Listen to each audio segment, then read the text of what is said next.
हे कृष्णा करुणा सिंधु दीनबंधु जगत नमोस्तुते गोपेश गोपिका कांता राधाकांता नमोस्तुते तप्त कांचन गौरांगी राधे वृंदावनेश्वरी वृषभानुसुते देवी प्रणमामि हरिप्रिये वाञ्छाकल्पतरुभ्यश्च कृपा सिन्धुभ्येव च पतितानां पावनेभ्यो वैष्णवेभ्यो नमो नमः।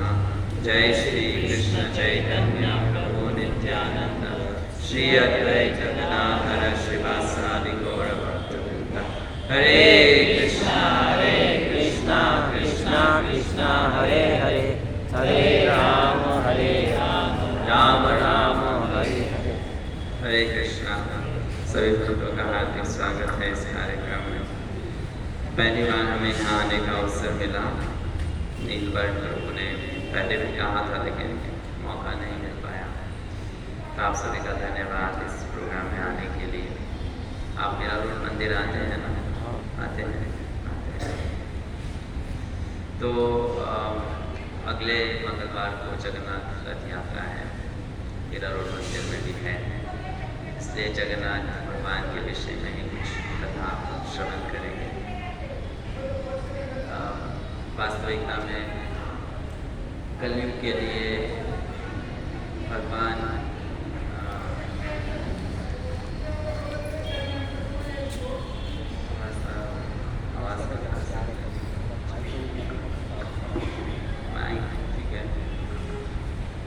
तो कलयुग के लिए वास्तविकता में भगवान का कोई रूप अगर है शास्त्रों के अनुसार तो वो जगन्नाथ जी है। अलग अलग युगों में भगवान के अलग अलग लोगों की उपासना होती है, आराधना होती है। तो कलयुग के लिए अगर कृष्ण का कोई रूप किसी को या सबको पूछना चाहिए तो वो जगन्नाथ जी का रूप है। और उसका कारण ये है कि भगवान के अन्य स्वरूपों की उपासना करने के लिए व्यक्ति को शुद्धता की कुछ योग्यता की आवश्यकता होती है। उसका जीवन शुद्ध होना चाहिए, उसके संस्कार अच्छे होने चाहिए, उसमें वैसे गुण होने चाहिए, तब वो व्यक्ति भगवान के कृष्ण राधा कृष्ण विग्रह इत्यादि की उपासना कर सकता है। रहने दीजिए ना प्रभु जी, सुनाई दे रहे हैं ना?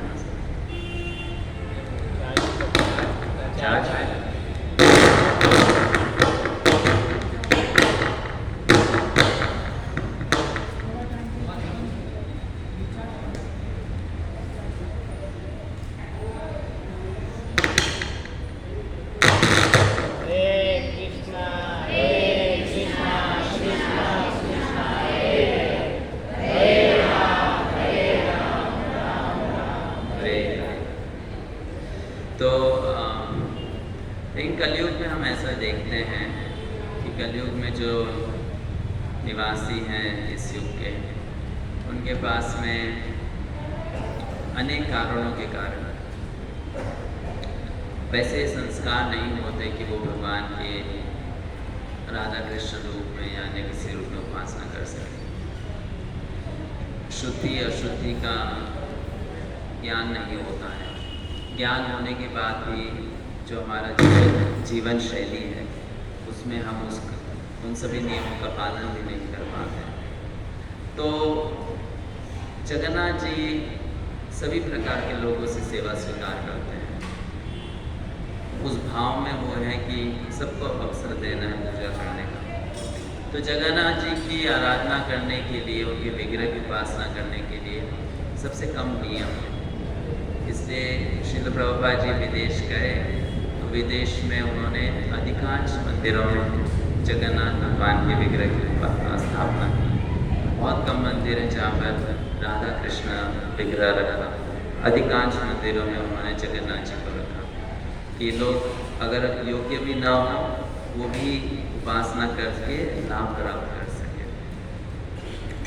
तो इसलिए ये बात को समझते हुए जो कलयुग के निवासी हैं उनको जगन्नाथ जी इत्यादि श्री चैतन्य महाप्रभु, ये जो कलयुग के अवतार हैं, इनका चिंतन, इनकी आराधना, इनका नाम जप करते रहना चाहिए।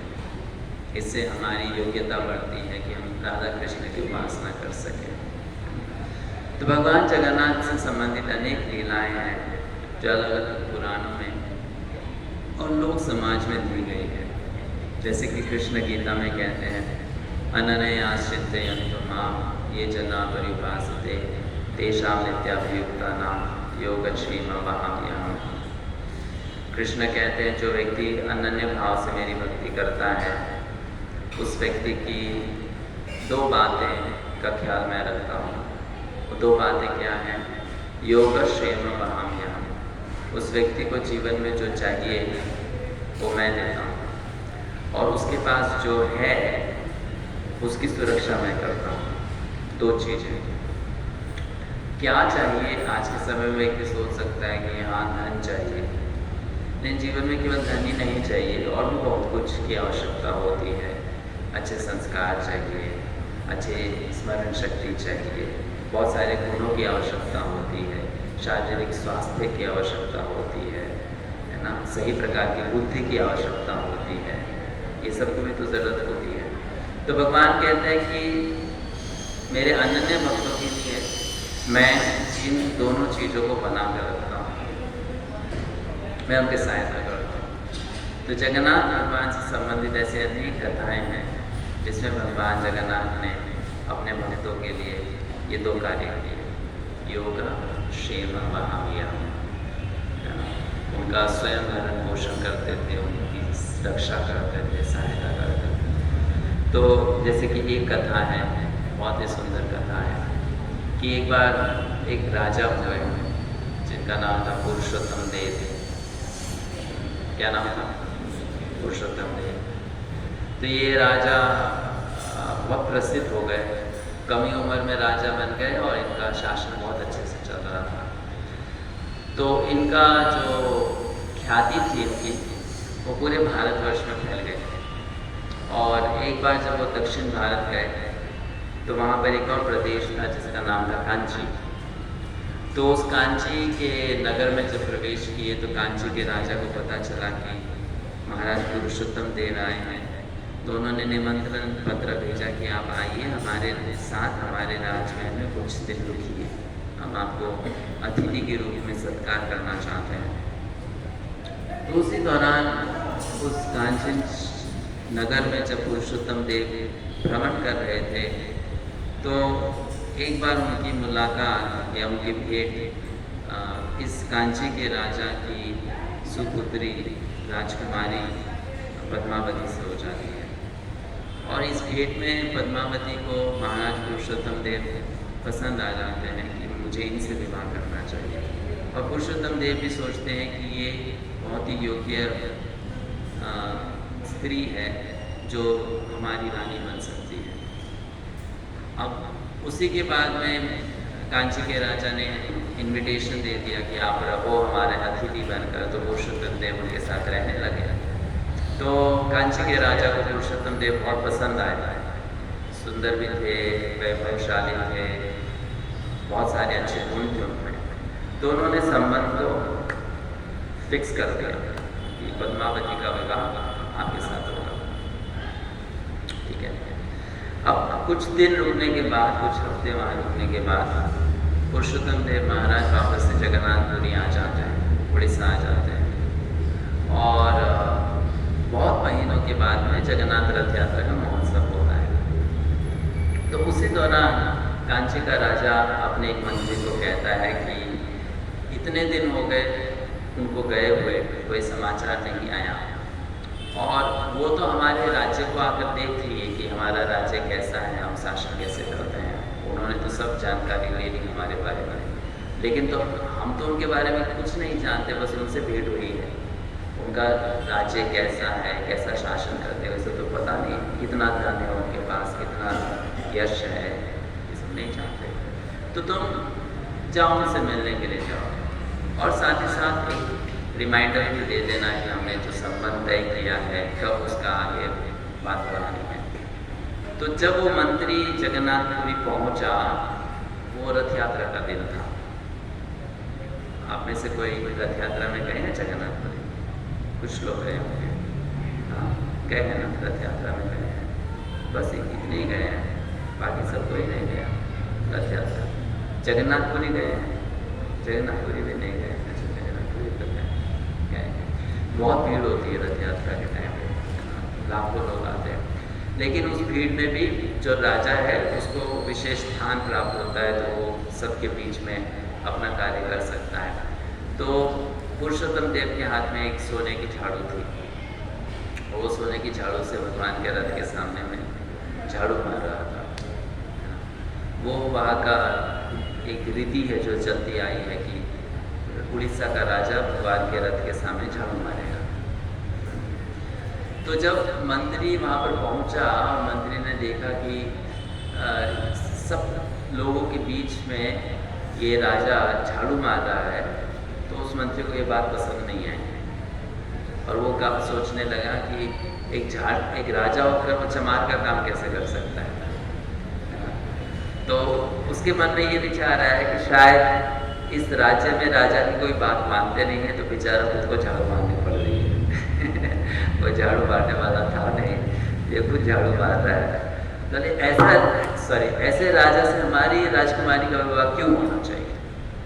ये तो बेकार का राजा है, कोई दम नहीं है इसमें। तो गुस्सा आ गया और ये भी वो सोचने लगा कि इस राजा ने हमारे साथ धोखा किया है, इसको अपनी औकात का ध्यान रखना चाहिए था। कांची के राजा इतने महान हैं, है ना, और ये तो कुछ भी नहीं है। तो वो बड़ा क्रोधित होकर वहाँ से वापस चला जाता है और क्रोधित होकर वो वापस जाकर कांची के राजा को कहता है कि मैंने ये देखा। अभी प्रॉब्लम ये थी कि न इस मंत्री में भगवान के प्रति भक्ति की भावना थी, जगन्नाथ जी के प्रति, और न उस मंत्री के राजा में ये भावना थी। तो वो समझ नहीं पाया कि भगवान के सामने झाड़ू मारने में कौन छोटा और कौन बड़ा, कोई फर्क नहीं पड़ता है ना, भगवान के सामने तो सब छोटे हैं, तो झाड़ू मारना भी तो सौभाग्य की बात है। तो वो इस बात को समझ नहीं पाया। तो राजा को जो कंप्लेन किया, तो राजा ने कहा ये तो बहुत बड़ा अन्याय हुआ हमारे साथ में, हमारी जो हमारा जो सम्मान है उसको उसने मिट्टी में मिला दिया। हमने अपनी राजकुमारी को उसको सौंपने का सोचा था, तो ये तो गलत डिसीजन था हमारा। तो उसने कहा कि अब बदला लेंगे हम इस बात का। बदला कैसे लेंगे? हम आक्रमण करेंगे तुम्हारे प्रदेश पर, ठीक है। तो ये उन्होंने संदेश भेजा कि पुरुषोत्तम देव तैयार हो जाओ, युद्ध होगा। तो पुरुषोत्तम देव को जब ये सूचना मिली, पुरुषोत्तम देव ने जानने की इच्छा रखी कि क्यों युद्ध करना है। पसंद नहीं आया, ठीक है ना, शांति से आप लोग हम रहेंगे। तो वो कहते नहीं नहीं कि तुम राजा होकर जगन्नाथ के सामने झाड़ू मार रहे थे। तो पुरुषोत्तम देव को इस बात का बुरा लगा कि भाई मेरा सम्मान नहीं करना मत करो, नहीं भगवान का तो सम्मान करो, भगवान के बारे में आप ऐसा कैसे बोल सकते हो? ये भगवान है, भगवान के सामने झाड़ू तो मारना कोई छोटी बात नहीं है। तो पुरुषोत्तम देव ने उसको अपने ईगो पर ले लिया कि भगवान के बारे में हमने ऐसा कहा, ठीक है हम युद्ध लड़ेंगे। अब बात ये थी कि पुरुषोत्तम देव बहुत छोटा रहा था, उसकी सेना भी बहुत छोटी थी और कांची का राजा के पास बहुत बड़ी सेना थी। तो फिर कांची के राजा ने कहा ठीक है, तुम इतना ज़्यादा घमंड में हो कि मुझसे युद्ध करना चाहते हो, तो अगर मैं जीत गया और तुम हार गए तो तुम्हारे इस जगन्नाथ को मैं जगन्नाथपुरी से बाहर निकाल कर कांची ले आऊँगा। और कांची में वो एक गणेश जी की पूजा करता था, गणेश मंदिर था बहुत बड़ा। तो उसने कहा कि ये गणेश मंदिर में मैं तुम्हारे जगन्नाथ जी को एकदम पीछे कोने में रख दूँगा। एक प्रकार से इंसल्ट करने की भावना है। जगन्नाथपुरी से जगन्नाथ जी को निकालकर गणेश मंदिर में एकदम पीछे में कोने में रख दूँगा। तो पुरुषोत्तम देव को ये बात और बुरी लगी, ये तो अब सरासर भगवान के प्रति अपराध कर रहा है ना। तो उसने कहा ठीक है, और अगर हम जीत गए तो आपके गणेश जी को हम जगन्नाथ जी के पीछे रख देंगे। तो आपस में ये थोड़ा सा एक प्रकार से रस्साकसी हो गई, देखते कौन जीतेगा। फिर अचानक से रात को विश्राम करते समय पुरुषोत्तम देव को एक दूसरा ख्याल आया। पुरुषोत्तम देव सोचे कि मैंने जोश जोश में तो बोल दिया कि हम युद्ध करेंगे, नहीं, बाई चांस अगर हम हार गए तो बहुत बड़ा अपराध हो जाएगा मुझसे। क्या अपराध हो जाएगा? जगन्नाथ जी को यहाँ से जाना पड़ेगा, और अगर जगन्नाथ जी को यहाँ से जाना पड़ेगा तो लाखों जो करोड़ों जगन्नाथ जी के भक्त हैं उनको भगवान का दर्शन नहीं मिलेगा। तो ये मैंने थोड़े बचपने में, बोलते हैं ना व्यक्ति जब बहुत ज़्यादा गुस्से में होता है तो अपनी बुद्धि खो बैठता है, मैंने होश खो दिया। क्या वो ललकार रहा था, मुझे मना कर देना चाहिए था।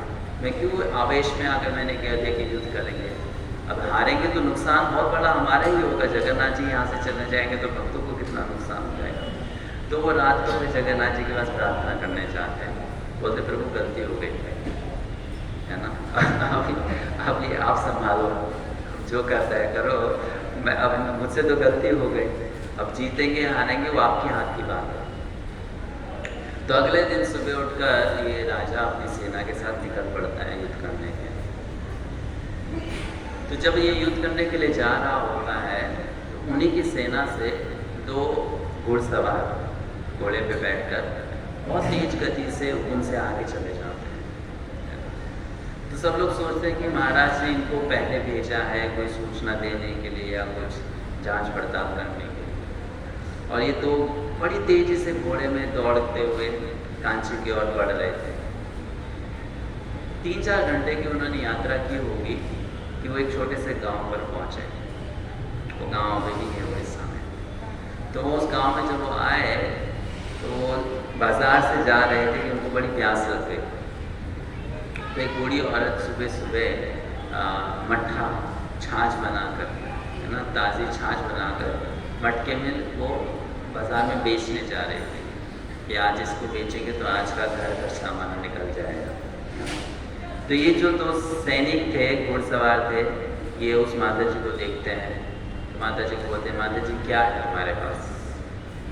तो बोले कि मेरे पास में छाछ है। बोले हमें थोड़ा पिला दो। बोले ठीक है पी लो।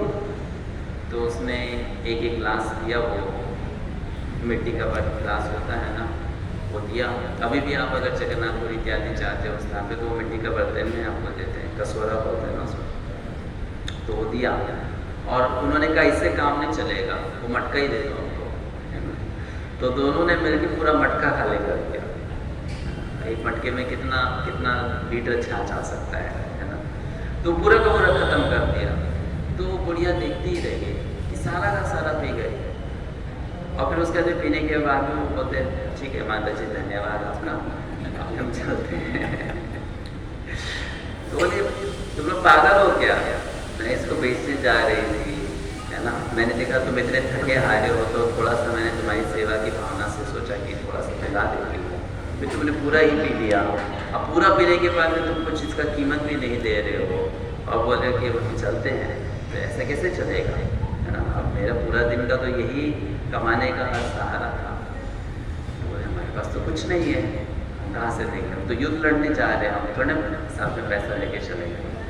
तो फिर वो बूढ़ी औरत होती है जब ये सब पता तो पिया क्यों फिर?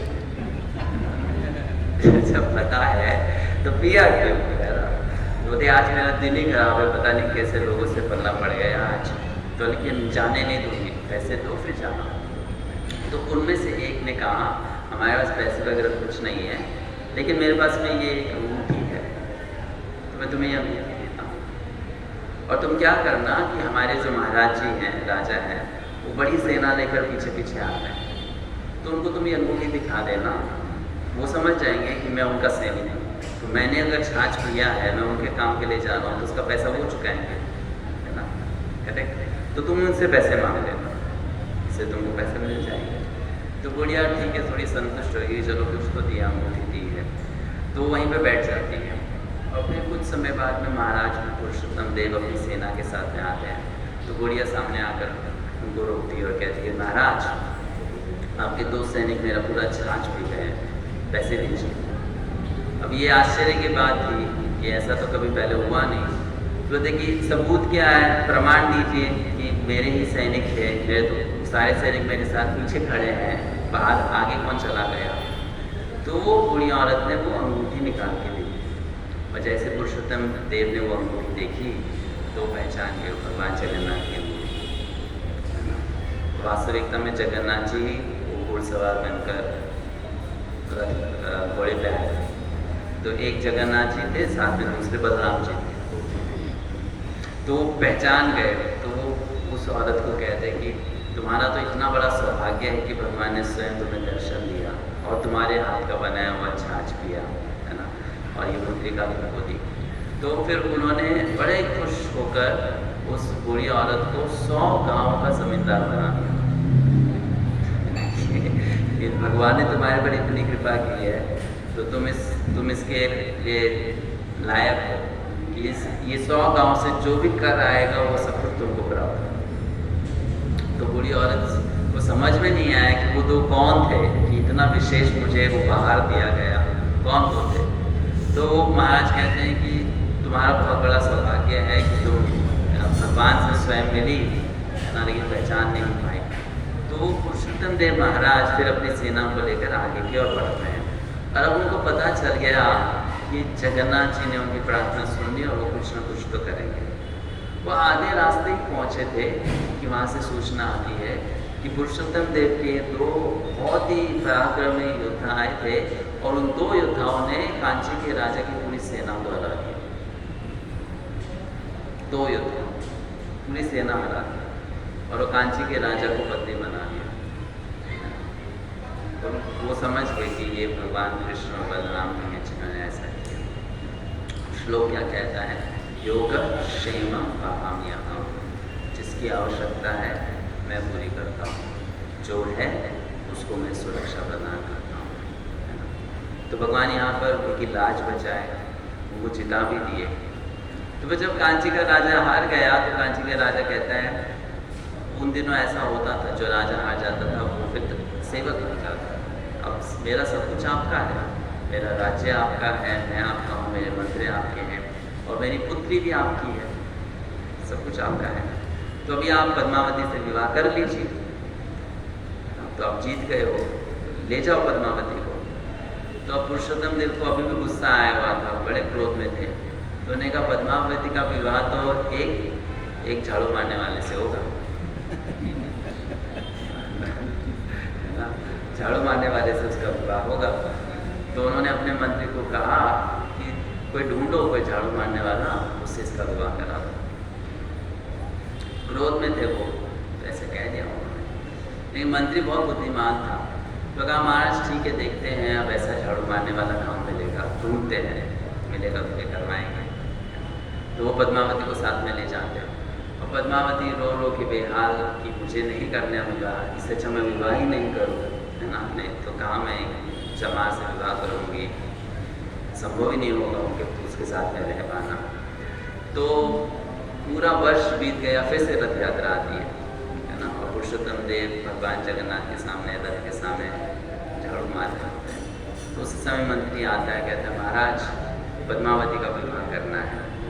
तो महाराज कहते हैं आज ही दिन मिला तुम्हें, इतना आज काम है, इतना कुछ सेवा करना है, तो तुम पद्मावती का विवाह करना है तो ठीक है जाके करो, मुझे क्या बता रहे हो, मैं बहुत व्यस्त हूँ। तो बोले कि महाराज लेकिन आपने कहा था ना झाड़ू मारने वाले से करना है ना, तो और आपने कहा था कि सही झाड़ू मारने वाला ढूंढो। तो हमारे पूरी उड़ीसा में आपसे अच्छा झाड़ू मारने वाला नहीं है। आप झाड़ू मार रहे आज भगवान के सामने, आपसे अच्छा झाड़ू मारने वाला नहीं है, तो पद्मावती का विवाह आपसे ही होना चाहिए, ऐसा मुझे लगता है। अब ये राजा भी अपने मंत्री की बात से काफ़ी प्रसन्न हुआ कि इतना बुद्धिमान है, और थोड़ा क्रोध के कारण ऐसा कहा था, ऐसे कोई पद्मावती से बदला तो नहीं लेना था। तो फिर उनका विवाह पद्मावती से हो जाता है।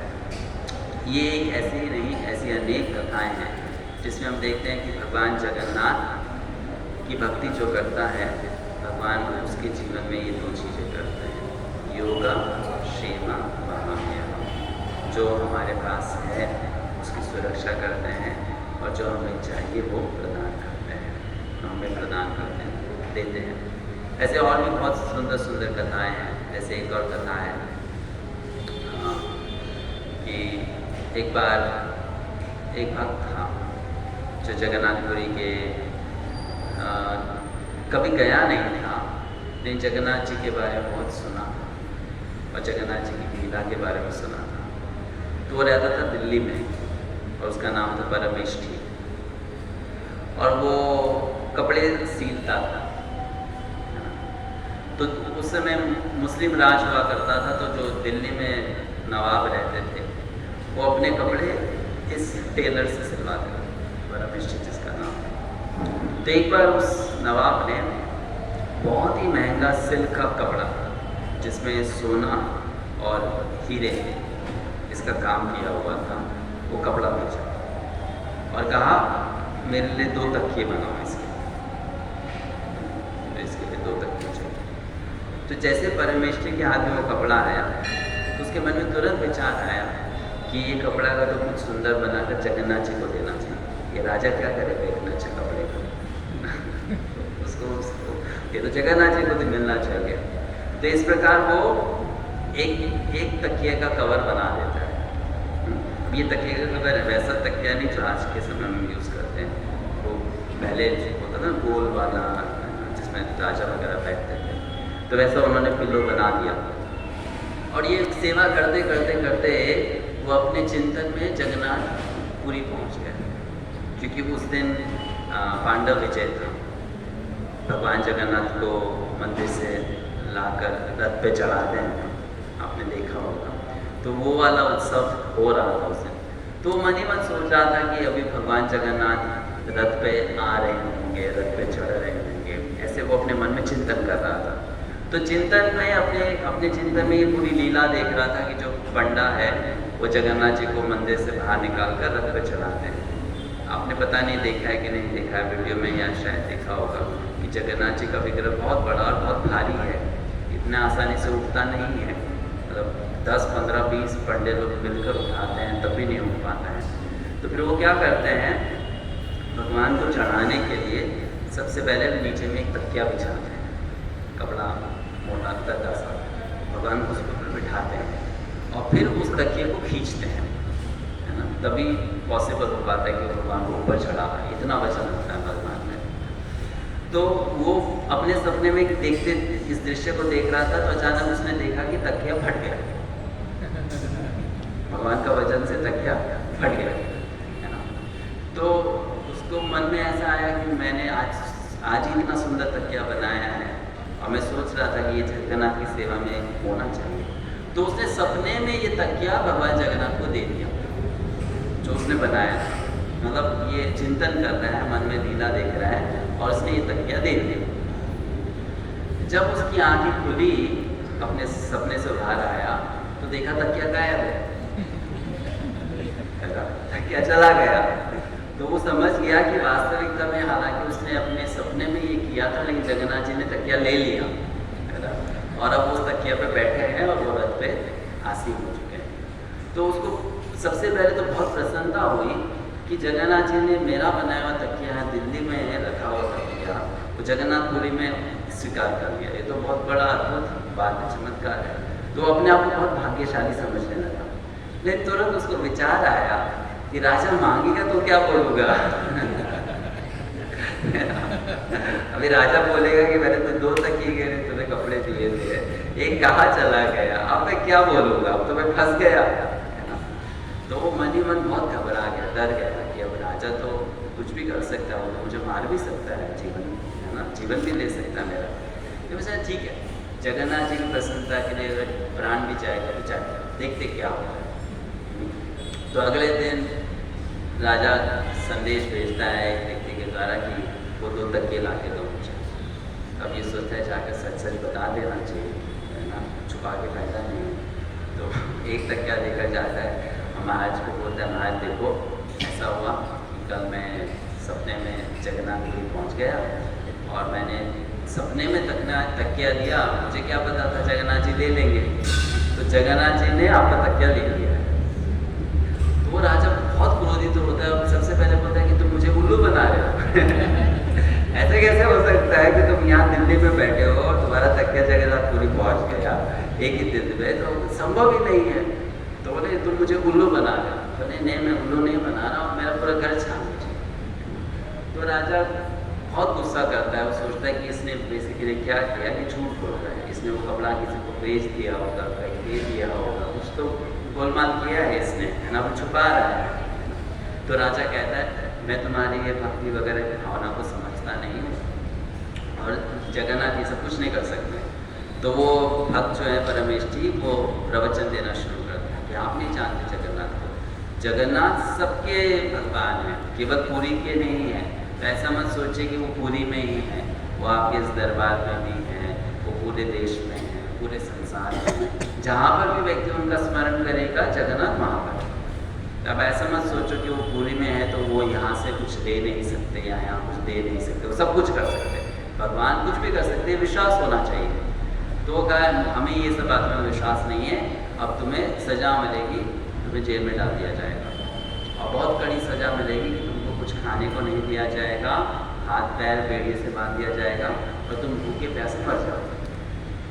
परमेश्वर होता है ठीक है आप कुछ इच्छा करो, तो उसको बांध कर ले जाते हैं और जेल में डाल देते हैं परमेश्वर। और वो फिर बहुत सुंदर वर्णन आता है कि वो पूरी रात जगन्नाथ के अलग अलग नामों का उच्चारण करता है, भगवान को पुकारता है कि देखो अब गड़बड़ तो आपने की है ना, ये आप मुझे बचाओ, ये राजा मुझे मार देगा, तो आप मेरी सहायता करने के लिए आइए।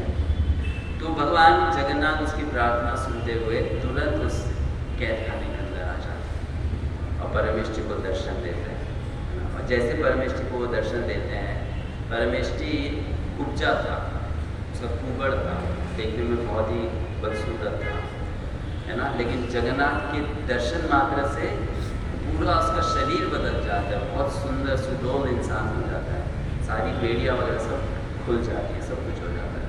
और फिर जगन्नाथ बोलते हैं अब तुम्हारे साथ मुझे जो करना था मैंने कर दिया, अभी राजा के साथ कुछ करना है, वो करके आता हूँ।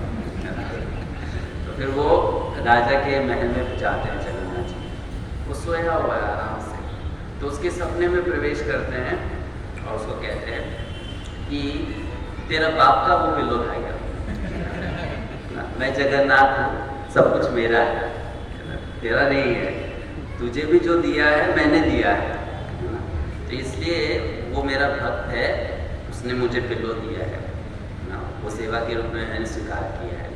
अगर मेरे भक्त को नहीं छोड़ोगे तो तुझे, तुम्हारे पूरे कुल को और पूरा तुम्हारा जो ये वंश है इस सबको मैं करूँगा। तो जितना जल्दी हो सके परमेष्ठी को तुम कैद खाने से निकालो, उसके चरणों को स्पर्श करो, उसकी आरती उतारो, उसको बहुत धन देकर उसको घर भेजो। पर इतना ही नहीं किया, भगवान डराए हैं, धमकाए हैं, और फिर भगवान चाबुक लेते हैं और चाबुक लेकर उसकी पीठ पे जोर से मारते हैं। ये सपने में होता है, लेकिन सपने में हालांकि ये होता है उसमें सच में चोट लग जाती है ना, और झटके के साथ में होता है। जब उठता है देखता है यहाँ पे जब कोई आसपास नहीं है, लेकिन पीठ पूरी लाल हो रखी है, अब जल रहा है, तो समझ जाते हैं कि ये मेरे साथ अभी जो हुआ इस पर विश्वास करना है कि भगवान ने मुझे सिखाया है ना। तो तुरंत सुबह उठते साथ वो कैद खाने में जाता है, तो देखता है कि परमेष्ठी की बेड़ियाँ वगैरह सब निकली हुई हैं, वो बहुत सुंदर है, तेजस्वी है। तो तुरंत परमेष्ठी के चरणों में गिरता है, वो बोलता है क्षमा करो, आपके भगवान जगन्नाथ आए थे, मुझे शिक्षा दे दिए, तो अभी ये धन लो और यहाँ से आप जाओ।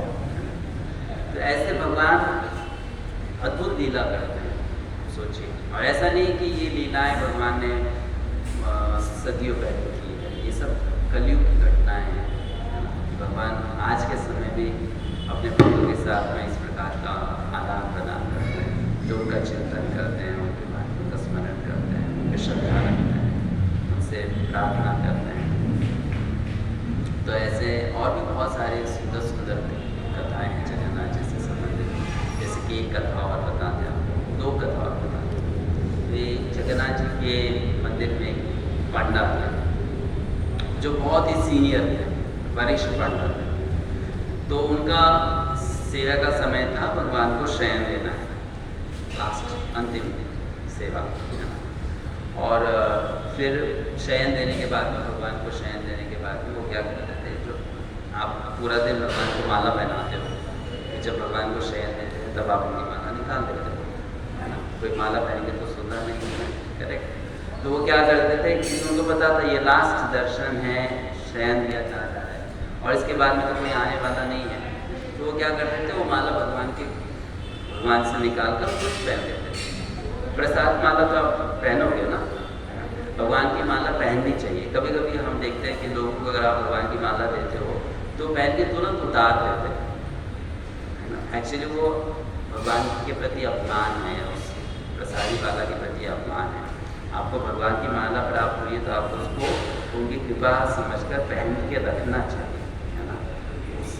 इसका ये मतलब नहीं कि आप बहुत महान हो इसलिए आपको माला पहनाई जा रही है। वो भगवान की कृपा है जो आपको दी जा रही है, तो उसको पहन के रखना चाहिए। क्योंकि वो माला ने भगवान के शरीर का आलिंगन किया है, भगवान के शरीर का स्पर्श किया है। तो वो माला हमारे शरीर का स्पर्श करेगी तो हमारा शरीर शुद्ध होगा उससे, है ना। तो उस भावना से माला वो पहनता था, खुद ही पहनता था, कोई नहीं है तो खुद पहनेगा। तो एक दिन क्या हुआ कि अचानक से जो राजा है वो बिना बताए दर्शन करने आ गया। और उस राजा को ये माला हमेशा चाहिए। जब भी राजा दर्शन करने आता था पहले से इन्फॉर्म करके आता था कि मैं दर्शन करने आ रहा हूँ। तो वो जो पुजारी था, पांडा था, वो क्या करता था, माला राजा के लिए रख देता था। और जिस दिन राजा नहीं आता था वो माला खुद पहनता था। तो आज राजा बिना बताए पहुंच गए और माला उसने पहन रखी है ना। तो अब सोचा राजा को पता चलेगा तो मुझे इस सेवा से निकाल देगा और प्रॉब्लम में फंस जाऊंगा। इधर उधर देखा कि कोई दूसरी माला है क्या, राजा को बोल दूंगा यही माला है जगन्नाथ की, कोई भी माला नहीं थी। तो हड़बड़ी में उसने क्या किया, अपने गले से माला निकाल के फिर जगन्नाथ पर डाल दिया। अभी क्या कर अपनी माला निकाल जगन्नाथ पे डाल दी कि राजा आएगा तो फिर मैं ये माला राजा को दे दूंगा। राजा आता है कि हाँ बच गया मैं, जो जगन्नाथ जी की माला निकाल कर राजा को पहना। तो राजा माला पहनकर बहुत संतुष्ट होकर वहाँ से महल वापस आता है। सोते समय जब वो माला अपने गर्दन से उतारता है तो उसको माला में एक बाल दिखता है। तो वो राजा सोचता है कि ये माला में बाल कहाँ से आए। जगन्नाथ जी के माला में बाल तो आना नहीं चाहिए, अभी बाल आया है, इसका अर्थ ये है या तो माला बनाते समय किसी ने अच्छे से शुद्ध रूप से बनाया नहीं, है ना, तो फिर अशुद्ध हो गया। चलो उसने गलत किया तो पुजारी को पहनाते समय तो ध्यान रखना चाहिए, है ना। लेकिन राजा को भी मन में ये बात समझ में आ गई कि शायद ये पुजारी ने माला पहनी थी, लेकिन फिर इसने ये दोबारा जगन्नाथ को पहना दिया तो इसका बाल उस माला में चला गया। तो बड़ा क्रोधित होता है। तो अगले दिन पुजारी का बोला, पुजारी थर थर के जा रहे हैं मिलने के लिए। उसको पता है कि ये राजा बहुत ही खड़ूस है, मतलब बहुत क्रोधी है और अगर दंड देगा तो बहुत बुरा दंड देगा। तो वो पूछते कि तुमने कल जगन्नाथ जी ने मुझे माला पहना है, उसमें बाल था, तो ये तुम्हारा बाल था, तुमने जगन्नाथ जी को अपनी माला पहनाई? बोले नहीं। तो बोले ये बाल कहाँ से आया? तो उसके मुख से निकल गया कि आपको पता नहीं जगन्नाथ जी के बाल आ गए।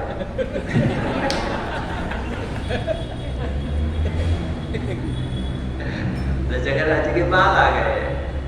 तो राजा बोला अब ये तो हद है, पहले तो तुम गलत काम करते हो, उसके बाद में तुम इतना बड़ा झूठ बोलते हो कि भगवान को बाल आ गए, तो ये तो गलत, ये तो बहुत गलत बात है। तो उसने कहा ठीक है, अभी कल सुबह उठते साथ जैसे ही दर्शन खुलेगा मैं सबसे पहले आकर चेक करूंगा कि जगन्नाथ जी को बाल आए कि नहीं आए। और जगन्नाथ जी को बाल यदि नहीं आए तो तुमको पता है तुम्हारे साथ क्या होने वाला है। अब ये पुजारी बोल तो गया, उसको रात को नींद नहीं आ रही है, सो नहीं पा रहा है। तो वो जगन्नाथ जी से प्रार्थना करता है कि प्रभु देखो बचा, मैंने आपकी इतनी सेवा की, एक गलती हो गई, मैंने आपको अपनी माला पहना दी, है ना, तो इसलिए आप मुझे बचा लीजिए। तो वो जब इस प्रकार प्रार्थना करता है, जगन्नाथ जी उसके सपने में आते और बोलते इसमें घबराने वाली बात क्या है, तुम जो बोले वो सही बात है, मेरे बाल आ चुके हैं। तो फिर वो कहता है कि प्रभु सच में? हाँ, कल सुबह जाके तुम देख लेना। तो इतना उत्साहित हो जाता है कि सच में भगवान उसके लिए ये लीला रच रहे हैं कि वो जल्दी उठता है और सबके उठने से पहले वो जगन्नाथ मंदिर में चला जाता है, पहले खुद देखने के लिए कि सच में बाल आया कि नहीं आया। तो फिर वो जब जाके देखता है तो सच में जगन्नाथ जी के लंबे लंबे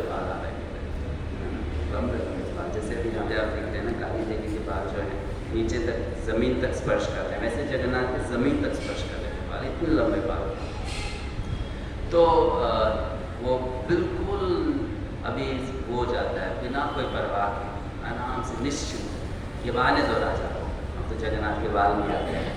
तो जब राजा आता है तो राजा देखता है कि सच में जगन्नाथ के बाल आ गए, तो भी उसको विश्वास नहीं होता, है ना। तो राजा सोचता है कि इस पुजारी ने अभी ये एक और कदम आगे चला गया, अपने झूठ को छुपाने के लिए इसने नकली बाल चिपका दिया।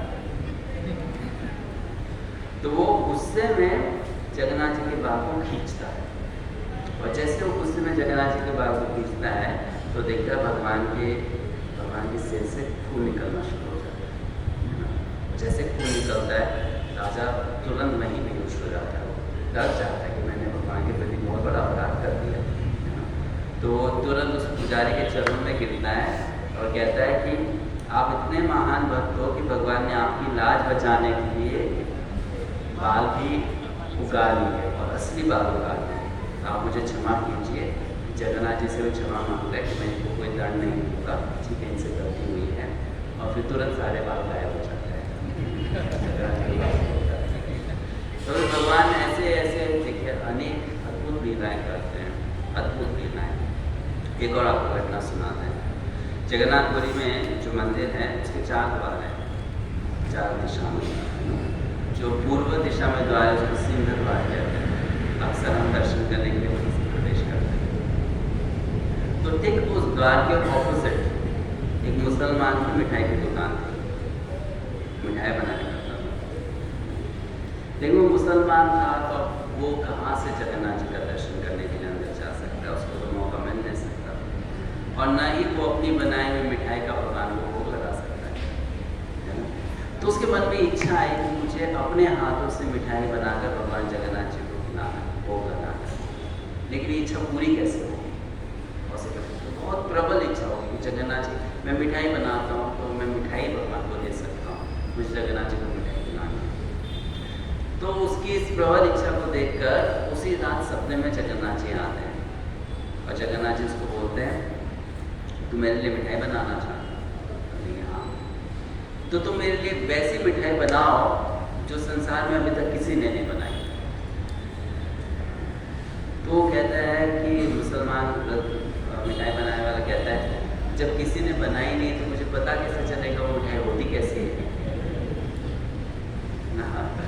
मतलब दिखती कैसी है, उसका स्वाद कैसा होता है, बनती कैसे, मुझे कैसे पता चलेगा? आप कुछ भी नहीं बताओगे। तो जगन्नाथ जी बोलते हैं वो मेरी फेवरेट है और मुझे इस पृथ्वी पे आए हुए इतने साल हो गए, मतलब जब साल हम बात कर रहे हैं तो ब्रह्मा जी के भी इतने दिन हो गए, लेकिन अभी तक मुझे वो मिठाई किसी ने नहीं खिलाई है ना, लेकिन वो मिठाई मुझे बहुत पसंद आती है। तो फिर वो मुसलमान बोला लेकिन मेरी दुविधा का समाधान तो नहीं बन रहा है ना, मैं बनाऊंगा कैसे? जगन्नाथ मैं खुद सिखाऊंगा। जगन्नाथ भगवान सपने में उस मुसलमान को वो मिठाई बनाना सिखाते और वो कहते हैं अब कल सुबह उठते साथ में स्नान करना और ये मिठाई बनाकर एक टोकरी भर के लाना, थोड़ा सा टोकरी भर के मिठाई लेकर आना और मुझे ये भोग लगा। बड़ा खुश हुआ वो, है ना। तो उसकी नींद तुरंत टूट गई और वो 12 साढ़े 12 1 बजे उठ गया था और बनाना शुरू कर देता है मिठाई और टोकरी भर कर वो मिठाई बनाता है। और जैसे 5 साढ़े 5 बजे तो थोड़ी सी रोशनी हुई, तुरंत टोकरी लेकर मिठाई लेकर चलना शुरू कर दिया। जैसे वो दरवाजे पर पहुंचता है द्वार पर तो उसको रोक दिया जाता है, अंदर जाना निषेध है, नहीं जा सकते।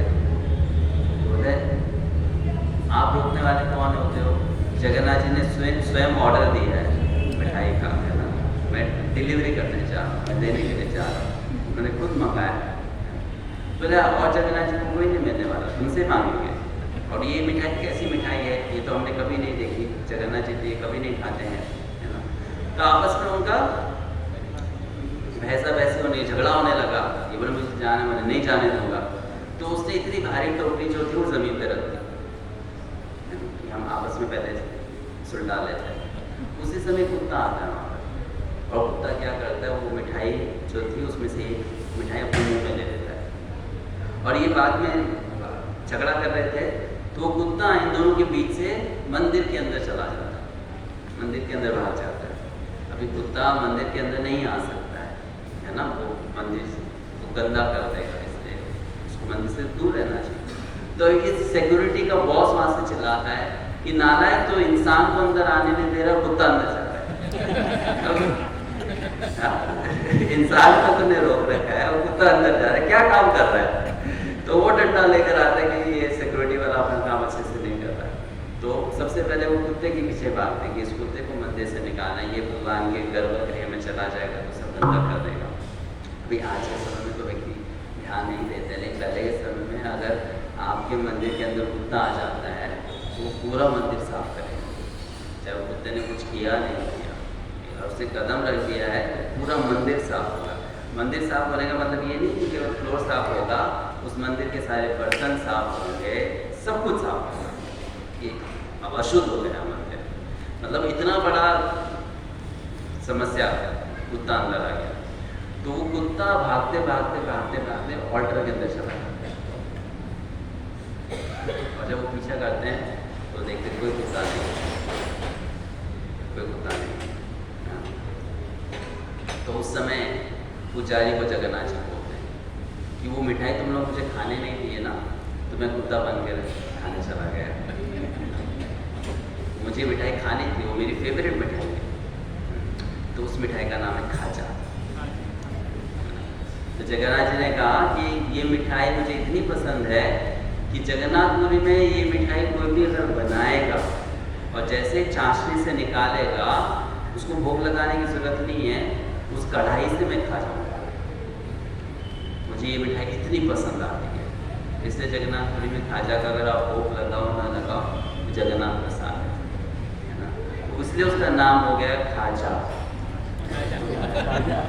कोई चीज़ के लिए पेट मत करो, बस खा जाओ। इस प्रकार उसका नाम हो गया खाजा। तो भगवान जगन्नाथ, आप सोचिए, मैंने इतने सारे हम लोग दर्शन करते हैं विग्रह की, लेकिन हम कहीं नहीं देखते कि भगवान के विग्रह कोई इस प्रकार लीला करता है ना। ये साक्षात प्रकट लीलाएं हैं जो सामान्य मनुष्यों के साथ उस समय नहीं, अभी आज के समय में ऐसी अद्भुत लीलाएं वो करते हैं। तो इस प्रकार आप जगन्नाथ जी से प्रार्थना कर सकते हैं और उनका स्मरण कर सकते हैं, रथ यात्रा की तैयारी कर सकते हैं। यही समाप्त करेंगे। अभी किसी को कुछ पूछना है, कहना है?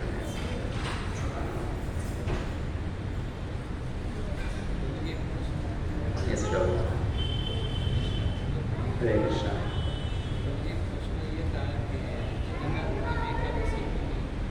जगन्नाथपुरी में एकादशी का पालन क्यों नहीं करते हैं? जगन्नाथपुरी में एकादशी का पालन इसलिए नहीं करते हैं क्योंकि उनके हिसाब से भगवान का प्रसाद जो है उसमें तो पाप होता नहीं है।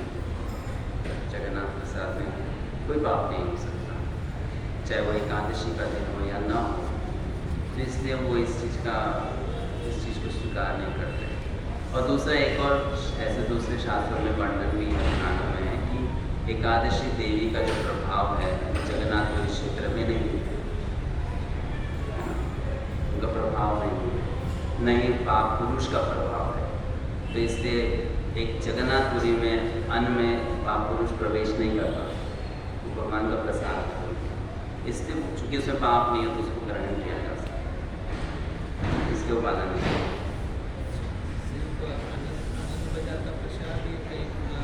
वो तो कहीं पर भी पालन नहीं करते, केवल आनंद प्रसाद की बात है। जगन्नाथपुरी में मोस्टली लोग फॉलो नहीं करते एकादशी।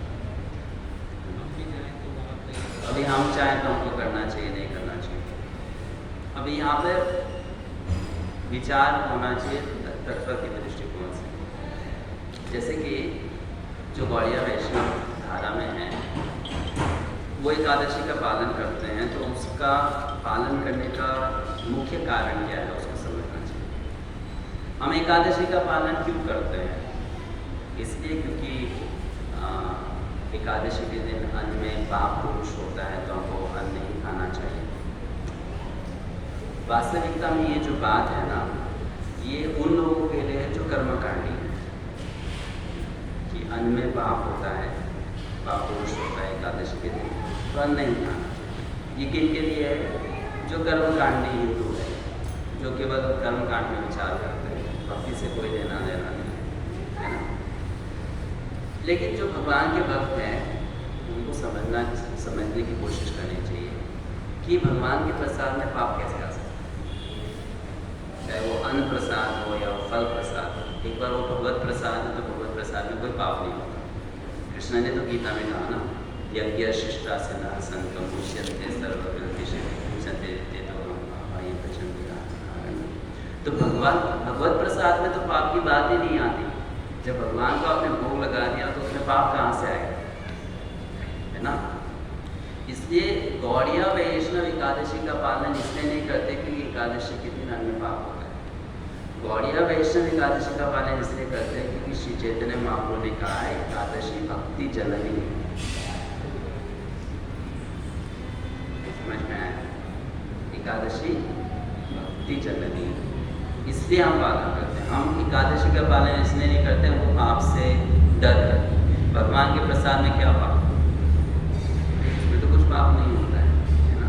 हम एकादशी का पालन करते हैं क्योंकि श्री चैतन्य महाप्रभु की शिक्षा है कि एकादशी तिथि माधव तिथि है। एकादशी तिथि के दिन अगर आप कम भोजन करते हो या फिर आप एक्चुअली, हम लोग ने तो एक वो बना दिया कि हम बिना खाए नहीं रह सकते, इसलिए हम अनाज की जगह फल ले लेंगे, साबुदाना ये सब ले लेंगे। लेकिन वास्तविकता में एकादशी व्रत का अर्थ है कि आप कुछ नहीं खाओगे और कुछ नहीं पियोगे। एक्चुअली एकादशी का मतलब यही होता है, निर्जल। शास्त्र में उपवास जब भी दिया होता है उसका अर्थ ही होता है निर्जल। ये सही मायने में उपवास है। फिर कोई उपवास नहीं कर सकता है इस मायने में, तब वो फिर नेक्स्ट लेवल पे जाता है कि मैं सजल करूँ। फिर कोई सजल भी नहीं कर सकता है तो मैं फल के साथ करूँगा, है ना।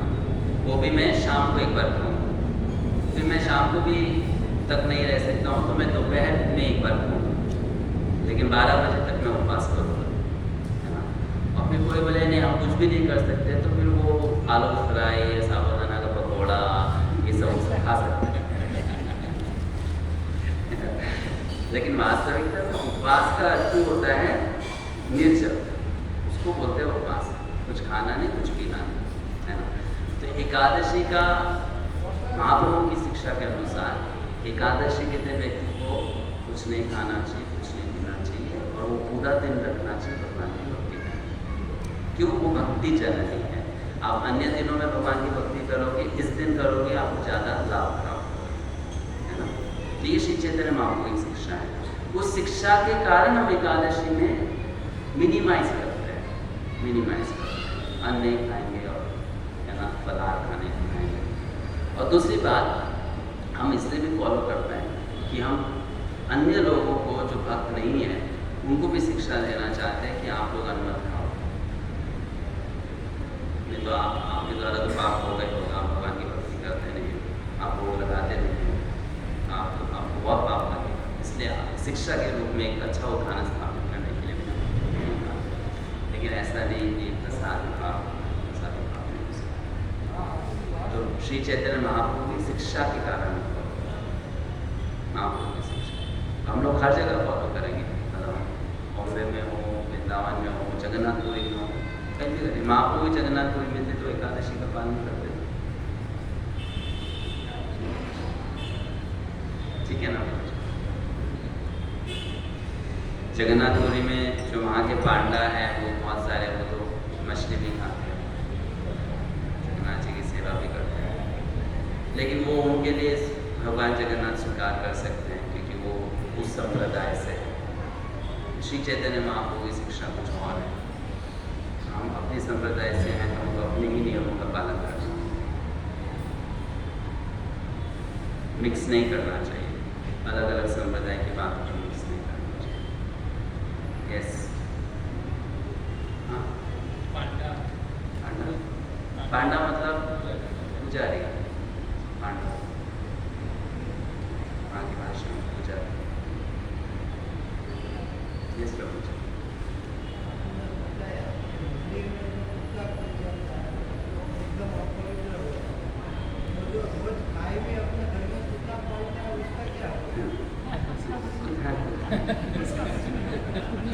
देखिए पालतू पशुओं में जो घर में रखने लायक है वो एक ही है, वो है गाय, और कोई नहीं। कुत्ता भी नहीं, खरगोश भी नहीं, बिल्ली भी नहीं, तोता भी नहीं, कुछ नहीं। शास्त्र के अनुसार घर में गाय रखनी चाहिए। कुत्ता को रख सकते हो घर के बाहर। अभी आज बॉम्बे की बात दूसरी है। गांव में घर होता था तो घर है, फिर आंगन होता है, फिर चारदीवारी होती है ना, करेक्ट। तो कुत्ता कहाँ रखा जाता था? वो आंगन में दरवाजे के पास रखा था, लेकिन जो घर का मेन एरिया उसके अंदर उसको प्रवेश नहीं होता, उसके अंदर केवल गाय प्रवेश कर सकती है। क्यों? क्योंकि घर हो या मंदिर हो, ठाकुर जी तो दोनों जगह है ना, घर में भी तो भगवान है। तो आप कुत्ते को नहीं ला सकते, तो अपवित्र माना चाहते हैं, बहुत अपवित्र होता है कुत्ता। अपवित्र किस प्रकार से? जिसने बहुत पाप कर्म किए होते हैं उसको कुत्ते का शरीर प्राप्त होता है, और उसको कुछ बुद्धि नहीं होती ना। जैसे प्रभुपाद जी कहते हैं कुत्ते की बुद्धि नहीं है, इसका प्रमाण क्या है? कि वो तुलसी के पौधा पर भी पेशाब कर देगा, मतलब उसको कोई अकल नहीं है ये तुलसी का पौधा और अन्य पौधा में कोई अंतर होता है, मतलब उसकी बुद्धि नहीं है। तो वैसा पशु को पवित्र स्थान में नहीं लाना चाहिए। तो जो लोग पालते थे वो घर के बाहर रखते थे, घर के अंदर नहीं। आज के समय लोग ज्ञान नहीं, कुत्ते के साथ सोते हैं, खाते हैं, कुत्ते को चूमते भी कुछ करते हैं, गलत है। देखिए कितनी अज्ञानता है। हम गीता के द्वारा समझ सकते हैं। आप जिस चीज़ का संसार में संग करते हो, आप अगले जीवन में वैसा बनने वाले हैं। ये गीता की शिक्षा है। कुत्ते का संग करेंगे तो हम अगले जीवन में कुत्ता बनेंगे, सिंपल सी बात। कोई बनना चाहेगा नहीं, वो संग क्यों करना चाहेगा? ज्ञान नहीं है, इसलिए करते ये सब पशु को नहीं रख सकते।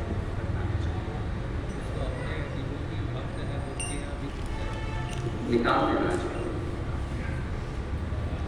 वो पता नहीं होगा एक्चुअली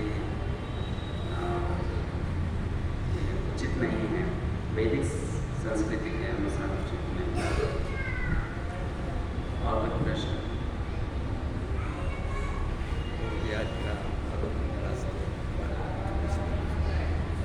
सुबह आपकी बहरन यात्रा में जब आप मस्जिद में गए, हाँ, लास्ट में आपने बताया कि समय नहीं था, इसलिए बता समय आपने क्या 2 प्रश्न पूछा था जो इस्लाम को दे दिया? काफ़ी लंबा चला जाएगा, आपको मैं बाद में बता दूँ। सबकी तो जिज्ञासा है, नहीं आपकी जिज्ञासा। और वो ये भी बोला था कि ये चित्र या फिर किसी स्टेचू क्यों नहीं लगाया जाता। हाँ, काफ़ी विस्तार से बात हुई थी, लेकिन समय नहीं था, आपने बोला कि ये भी पूरा मैं बताता हूँ। तो हालांकि और घुमा ने आपको ले गया था, लेकिन बाद में शुक्रान के बाद वो 5 बार हरे कृष्ण आप थे, उसको घुमा दिया भाई। मैं बात करता हूँ। और कोई कुछ कहना चाहता है? 5 मिनट है।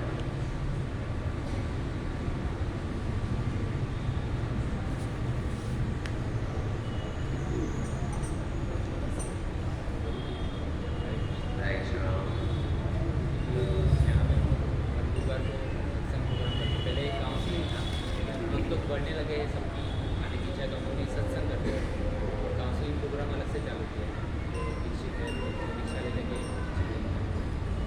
अभी यहाँ सब बंद है, मतलब में आगे बढ़े, इससे जुड़े, सेवा से जुड़े, दीक्षा ले, तो क्या करना है? प्रभु जी कह रहे हैं यहाँ पे काफ़ी लोग नए हैं और क्या कर सकते हैं भक्ति में जुड़ने के लिए?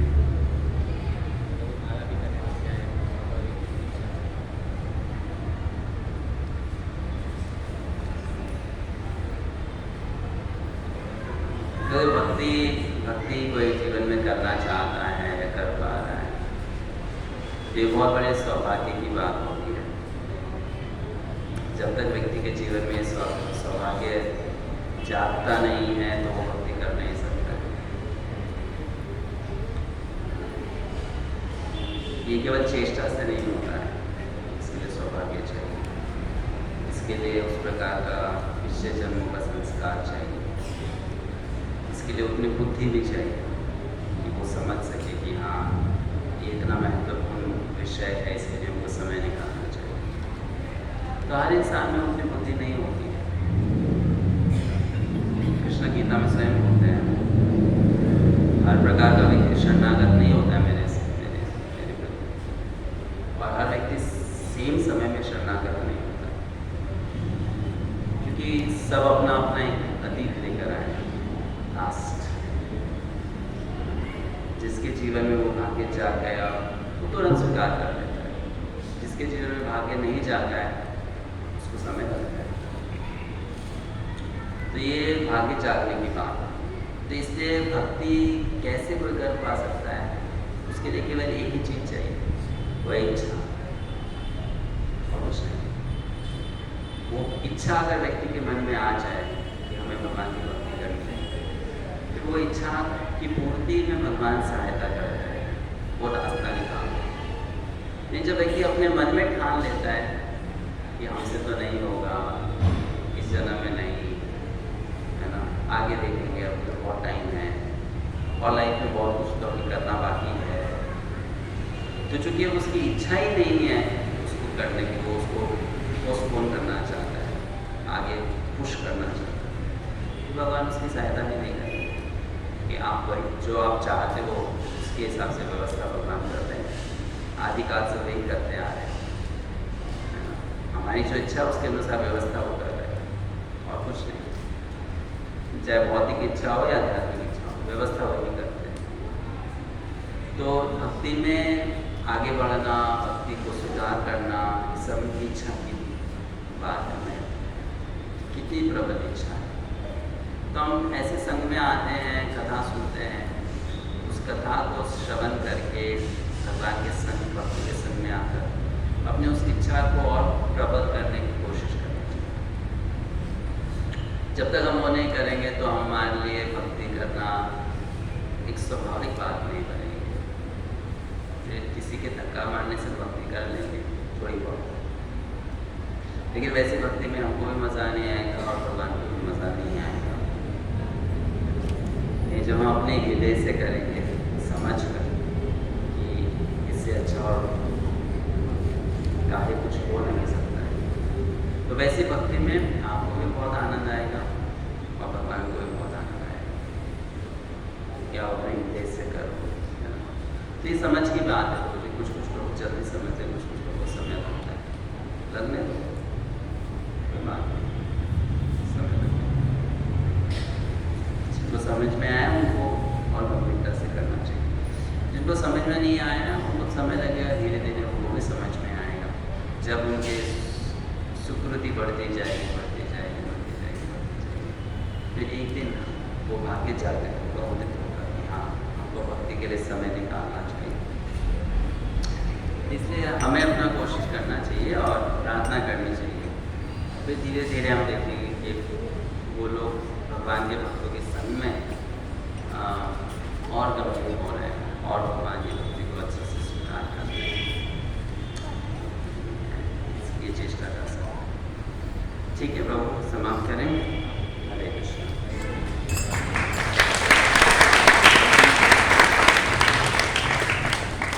श्री जगन्नाथ बलदेव सुभद्रा महाराज की जगत गुरु श्री प्रभुपाद की समवेत गौर भक्त वृंद की जय, गौर प्रेमानंद। हरि हरि बोल।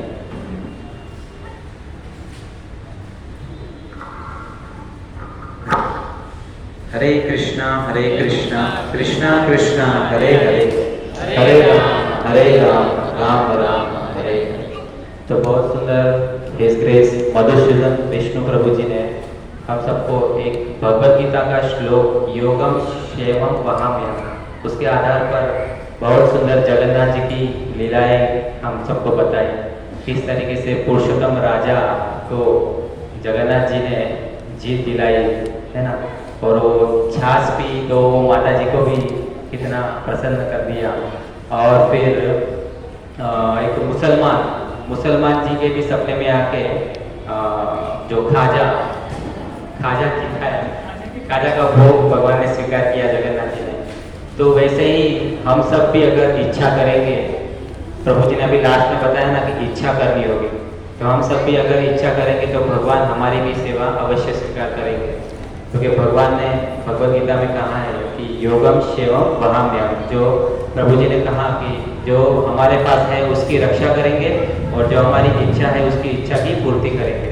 तो आइए प्रभु जी के लिए एक बार हृदय से प्रेम से हरे कृष्ण महामंत्र बोलकर अभिवादन व्यक्त करते हैं। हरे कृष्णा कृष्णा कृष्णा हरे हरे, हरे राम राम राम हरे हरे। और प्रभु जी से हाथ जोड़ के नम्र निवेदन करते हैं कि आप जब भी अवसर मिले मीरा रोड मंदिर में हो तो अवश्य यहाँ पे पधारे और हम सबको ऐसे ही भगवान की लीला कथा सुनाकर कृतार्थ करें। और विशेष अनाउंसमेंट इस प्रकार से है कि आज का सुंदर एकादशी प्रसाद रमीला माता जी की तरफ से है और नंदू प्रभु जी की तरफ से है। तो आइए उनके लिए एक बार हरे कृष्ण महामंत्र उच्चारण करेंगे। हरे कृष्णा कृष्णा कृष्णा हरे हरे, हरे राम राम राम हरे हरे। और 20 तारीख को जगन्नाथ यात्रा है, तो रथ यात्रा में हम सबकी सेवा है। आप सबको पता है कि 5 बजे से लेके 9 बजे तक प्रसाद डिस्ट्रीब्यूशन की सेवा है, तो आप सब वहाँ पे उपस्थित रहे। और एक दिन पहले से सब्जी कटिंग की सेवा शुरू हो जाती है, तो आप उसमें भी समय मिले तो आ सकते हैं। और फिर संडे को गुंडीचा मार्जन है, तो गुंडीचा मार्जन में भी हम सबको सुबह भागवतम क्लास के बाद गुंडीचा मार्जन के लिए जाना है।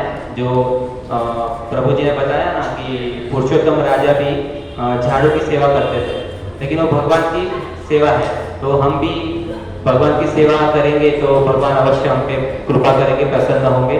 तो सेवा के लिए भी आइए सभी लोग।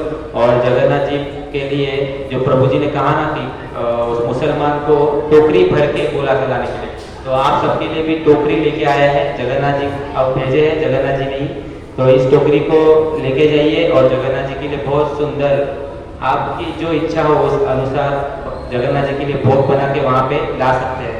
जगन्नाथ रथ यात्रा के दिन ही लाना है सुबह। और फिर एक विशेष अनाउंसमेंट इस प्रकार से है कि जिन्होंने लेडीज प्रोग्राम लिया है, चिल्ड्रन प्रोग्राम, इस शनिवार को है ना लेडीज प्रोग्राम है। लेडीज प्रोग्राम पद्मा माता जी के घर पर होता है, तो इस शनिवार को है। तो जिन्होंने समर कैंप लिया है तो वो सभी माता जी को निवेदन है कि इस शनिवार को अवश्य आए, क्योंकि रेगुलर चिल्ड्रन प्रोग्राम चालू करना है। तो माता जी का निवेदन है कि आप सब माता जी आए, और जो नहीं आते हैं वो भी आ सकते हैं। सभी माता जी को आमंत्रित है, ऐसा नहीं है कि जिन्होंने समर कैंप लिया है वो ही आ सकते हैं। सभी माता जी आइए, प्रयास कीजिए बच्चों को पढ़ाने का। देखिए हम बड़ों को तो पढ़ा नहीं सकते, लेकिन बच्चों को तो अवश्य पढ़ा सकते हैं, पढ़ाने की कोशिश करनी चाहिए। तो सभी माता जी से निवेदन है कि पद्मा माता जी यहाँ पर हैं, उनसे संपर्क कीजिए और इस शनिवार को अवश्य पधारें। और ठीक है, सभी के लिए एकादशी प्रसाद है, प्रसाद लेके जाइए। हरे कृष्ण।